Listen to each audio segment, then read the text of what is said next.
Banks collapsing across the world are not easing up, but what is easing up is the decline in the charts. Now, I've got two things that I need to apologize first up at the beginning of this video. The first is a tank top. I prefer t-shirts. Today I'm wearing a tank. The second is some cheesy title that I probably have with this video. The sad reality is that so many people are looking for a collapse in the market. Now, I know this triggers the majority of people because 80 to 90% of people are looking for a major collapse in the markets. Now, I just want to spend a few minutes looking at why there may not be a collapse in the market. And the majority of people are typically wrong at the turning points. That is just the facts of the market. I'm sorry that I'm the one talking about it here on the channel, but I hope that this video gives you some insights that you can take to go away and do your own research so that the information becomes yours and not just me telling you. I'd rather you have a look at it yourself. So with that said, like, subscribe, do all that stuff to help out the channel because we are getting bombarded with the bears, yet the market is not going down. The news is getting louder, the headlines are getting crazier, but the charts are just not going down. We have the S&P, we have the NASDAQ to get through, and we have a lot of banks to have a brief look at in terms of their chart and how this was forecasted already. The main thing I'm talking about here is the pricing of those banks going down. That should not be a surprise to people who at least just open a chart. That's all they have to do. So let's have a look at Bitcoin as well today and how that is holding up in these times.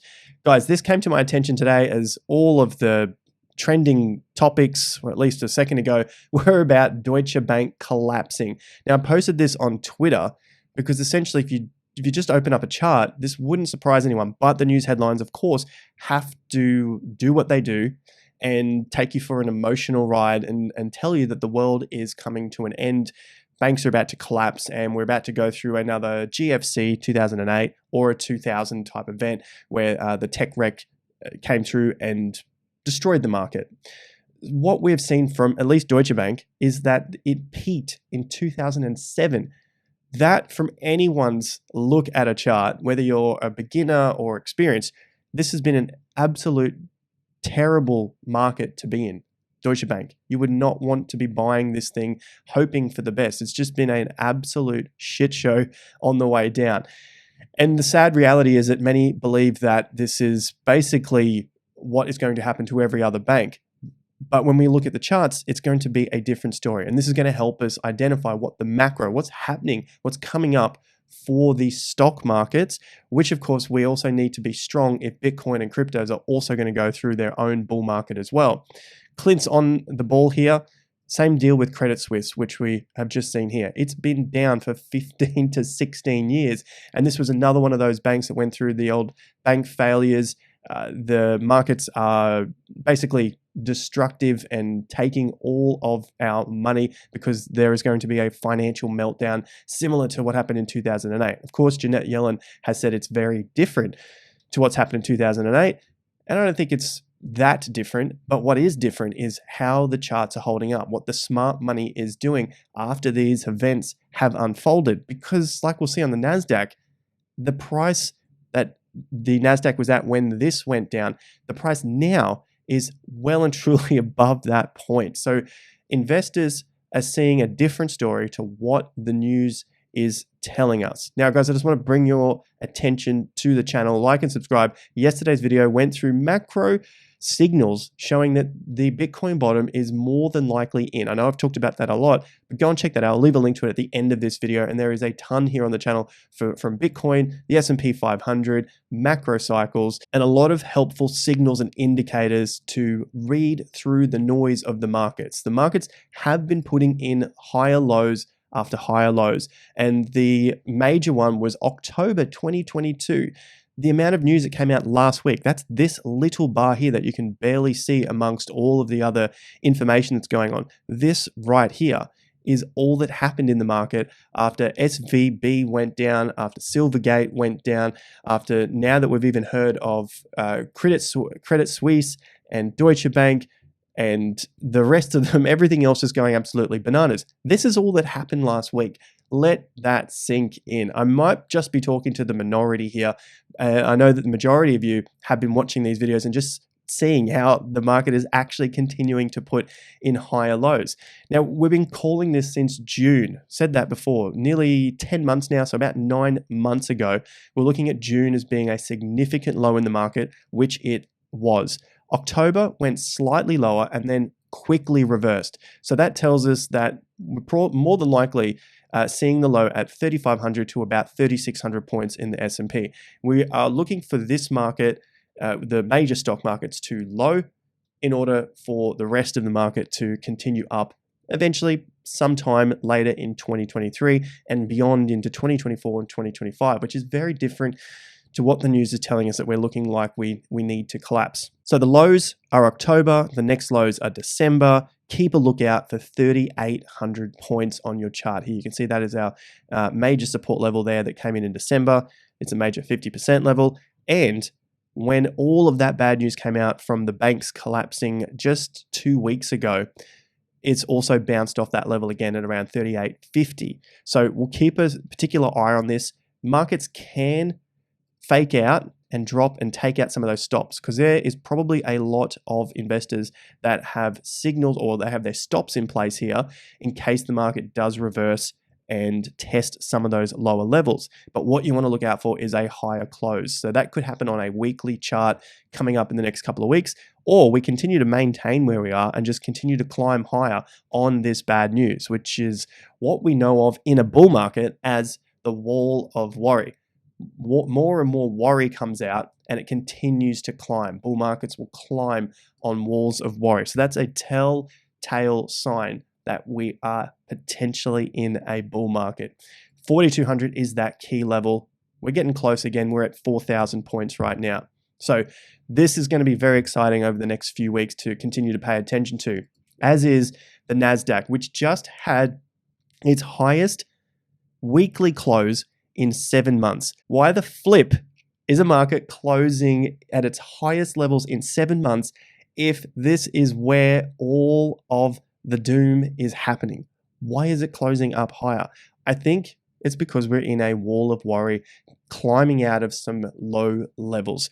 This just closed up higher than any other weekly close it's had since August of 2022. It doesn't mean that we shoot straight up to new all-time highs. It's not what I'm trying to say here. But what I'm trying to say is every time we hear a piece of bad news, this market just does something bullish. It will bounce off some support, put in a higher low, and then rally again. Yes, the government is coming out and throwing in basically almost the same amount of money as they tried to tighten with over the last 12 months, and basically just threw it all back into the market at the tune of nearly 400 billion, which was about 60 to 70% that they took out of the market. So essentially, we're almost all the way back to how much money was in the market when we got to those peaks. So really, if you think about it, we are pretty well too low compared to how much money was in the market back at these peaks. So with that in mind, should the NASDAQ get back past around 13,800, which is this peak here in August, a very significant peak, you can bet your bottom dollar that this is the next sign that we're about to continue up over the course of 2023 and 2024, regardless of what the news is saying. And the news is saying a lot when it comes to markets that are already down, have been down for over a decade. It's really not anything new here. I feel like most people should at least just open a chart before getting caught up in news headlines. Now, this is a clear downtrend. Do I need to go through that with you guys? Let me know in the comment section. You can see there is a very significant high here in 2007, another one in 2009, another one in 2014, a weaker high again in 2015, another lower high in 2018, another lower high in 2021, and then we fell off a cliff. So I ended up going through it with you, but let's have a look at another bank here, Charles Schwab. These are some of the biggest banks in the US. This is a very different chart. You can see that we had higher highs forming on the way up, and now we've had a pretty swift rejection here. If you've been following the channel, which I suggest you do, like and subscribe, hit that like button down below. This is a very key signal that we have looked at many times before when it comes to lows forming in the market. Look at the low back here in 2011. Extreme volume compared to anything that it had seen previously. More extreme volume at this low here. So that was a low in 2000 and March of 2009, which was the GFC low. Had a second low and then off to the races from that point from 2011 into the peak of 2022. So basically a 10 to 11 year bull market here for Charles Schwab. Now it's had a very swift rejection, but very extreme volume. So it seems like whoever needs to have dumped and has bought up has probably already done the dirty work, done what they've needed to do. Look at this other low here in March of 2020. Extreme volume compared to what it had seen over the last 9 or so years, and that was the low. So I dare say that we're probably seeing the low now in March for Charles Schwab, bouncing off the all-time 50% range. So from its all-time low in 1988, 1987 to the current all-time high. So a nice 50% bounce, also the bounce on top of these highs here. This is important to note because of the extreme news that comes out in the media about the banks failing and the banking collapse and the crisis is leading to another collapse and on and on and on and so forth. Yet you can see the difference between a strong bank and a weak bank if you just open up a chart. US Bancorp, also a bit of a rounding top here and then fell off. And still higher than its 2020 lows, so that's a good sign. Extreme volumes coming in again. What you want to see here is the market close up towards the end of this month and hopefully come back above the October 2022 low. Okay, so some of the banks, like we saw with Credit Suisse, simple. 15 years down, you can't be surprised that this bank is in trouble. It was just how fast it happened towards the end, probably the end of the move with such a big volume here. Charles Schwab, on the other hand, a healthier looking bank. I'm not saying it's the healthiest, but a healthier looking bank. US Bank, you can see Bancorp, not the greatest, but not the worst like Credit Suisse. Now we can go to Goldman Sachs and do these really quickly. It's holding up above its 50% and above the previous tops here that were put in at the GFC top, 2007, and then again in 2018. So it's holding up. Watch for $278. Should that break down, weaker position. Let's go to Wells Fargo, breaking down here. The tops were lower overall, so weaker compared to the rest of the banks. So if you want to figure out which banks you should be looking at putting your money into and moving it around, go and look at a chart. This is what we teach with our members at the Investor Accelerator. Citigroup, this is a terrible bank overall. It's got destroyed from $550 down to single digits and has gone nowhere. If I take this off log, you can see how terrible this bank is doing. Absolutely ridiculous. Look at BAC, Bank of America, downtrend, below 50% level. Not a bank I like the look of. This one here, JP Morgan. Now we know that Jim Cramer has talked up JP Morgan, so we better be a little bit cautious here. But again, it's got higher lows forming. It's in a better position than the rest of those banks, and it's been on a reasonable uptrend since the lows of 2008. So the banking crisis is there, but you can see that the majority of these banks were in a terrible shape before this banking crisis started. And whenever news comes out, it's usually the ends of the move, whether it's the peaks of the move or it's the bottoms of a move. So pay particular attention to this. Look, in this case for JP Morgan, look at that extreme volume happening, and you want to look for a close above $125. So with that out of the way now, we can move on to BTC because BTC has been rallying on the back of all of this news. Now, it's coming up to pretty significant resistance here at $29,000. The lows of the bear market in 2021 around that May, June, July period were dead on $28,800, basically $29,000. And that's exactly what we're seeing right now. But the good news for the bulls is the market's holding up relatively well. There are some shorter term levels that we need to keep an eye on. Of course, things like 25,000, which were those previous peaks. But for now, let's see if the market can close the week out in the next 2 days above all of these levels, above 25K, which would then set it up again for another attempt at breaking through 29 and of course the psychological level of 30. Where could Bitcoin go after this? That is a fantastic question, I hear you asking. So let's have a look at the current range from the cycle low and I'll continue to say that this is more than likely the cycle low for Bitcoin, 15.5K, to the peak here at about 25,300.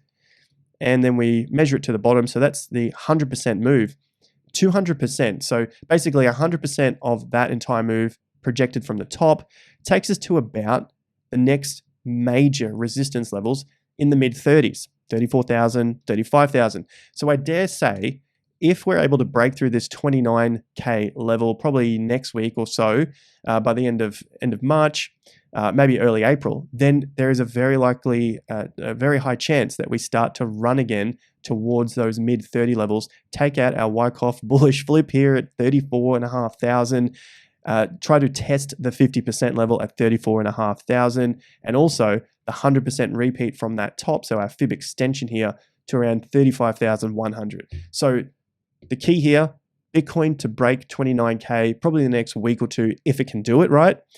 Then you're probably going to look at around those mid 30s. And that is really going to be creaming the bears. And they're probably going to have to flip to their bullish side, at which point, hopefully we get that rejection and the market starts to cool off a little bit. This could take weeks. This might be over the course of April because we're coming towards the end of March. And then this sort of leads into May, and potentially the old saying, sell in May and go away, happens again. Now, the last thing I'll leave you with is the timing here. 2 years ago, remember what we were doing. This was March in 2021. So there was some excitement at these times in the year as well. We had the low here in November. December was a guessing game, and then we pushed off in January. February held up. March started to push again. You can see what happened at the beginning of the bull market. October was that first push into November, and then November was the questionable time. Are we going to break through the all-time highs? We took off into January, December, January, and then February again, and then basically March held us out. So maybe we're going through a similar process like this where we get to April and then the market tries to rally into May. But of course, we'll have that May possibility where the market wants to sell off in May, go away, summer happens, people get a little bit bored of the market, and then we find the end of the year, the time where more people will come back and we start to rally again. So eventually, once this wears off, things will get boring again, and we'll have to wait to see what Bitcoin can do towards the end of the year. But we're getting a little bit beyond ourselves here. Right now, it's 29K. We break through that, we're probably going to run to test around $34,000, $35,000 for BTC. If you haven't already, like and subscribe. Get out there, have a fantastic weekend. And if you want to learn more about how we're able to forecast these markets and trade them, check out the links in the top of the video description for our Investor Accelerator premium memberships and also our free crypto and economic reports where we go through more detail around the macro cycles, stuff that we don't put here on YouTube. So sign up to that absolutely free. See you guys at the next video. Until then, peace out.